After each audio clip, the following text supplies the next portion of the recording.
అసలు ఎటువంటి వాటికి సర్జరీ కంపల్సరీ అవసరం? అండ్ ఎటువంటి దానికి మనము సర్జరీ లేకుండా ప్రిజర్వ్ చేసుకొని కన్సర్వ్ చేసుకోవచ్చు? ఇప్పుడు మీరు అడిగిన క్వశ్చన్ ఏంటంటే ఏ కండిషన్స్కి తప్పకుండా ఆపరేషన్స్కి వెళ్ళాలి, ఆపరేషన్ ఏ కండిషన్స్లో ఆపరేషన్స్ అవసరం లేకుండా కూడా మనము కంప్లీట్గా రికవర్ అవ్వచ్చు అన్నది పబ్లిక్కి తెలియాలి. ఇప్పుడు డిసీజ్ అని ఉంటుంది. ఇప్పుడు బ్రెయిన్ ట్యూమర్ ఉంది, బ్రెయిన్లో ఒక గడ్డ ఉంది, that's a disease. Meningioma, astrocytoma ఏవో ఉంటాయి. ఆ న్యూరోసర్జన్స్ ఏం చేస్తారు, తప్పకుండా తీయాలి. అది వదిలేస్తే పెద్దది పెరిగిపోతే తర్వాత పారాలిసిస్లు, తర్వాత అది రెస్పిరేటరీ సెంటర్స్ మీద పడితే రెస్పిరేటరీ ఫెయిల్ చనిపోతారు.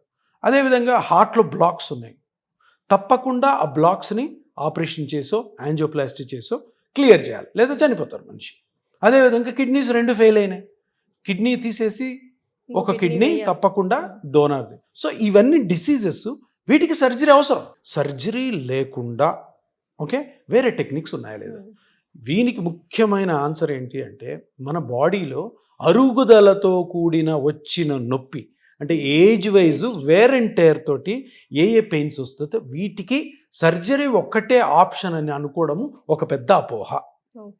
మోకాలు అరిగింది, మోకాలికి ఆపరేషనే తప్పదు, ఆపరేషన్ అని పబ్లిక్ ఎవరైతే అనుకున్నారో వాళ్ళకి ఒక రిక్వెస్ట్ ఏంటంటే ఆపరేషన్ కాకుండా చాలా టెక్నిక్స్ ఉన్నాయి, గవర్నమెంట్ అప్రూవ్ టెక్నిక్స్ ఉన్నాయి. దాంట్లో ముఖ్యమైనవి ఆపరేషన్ లేని ఇంజెక్షన్ టెక్నిక్స్.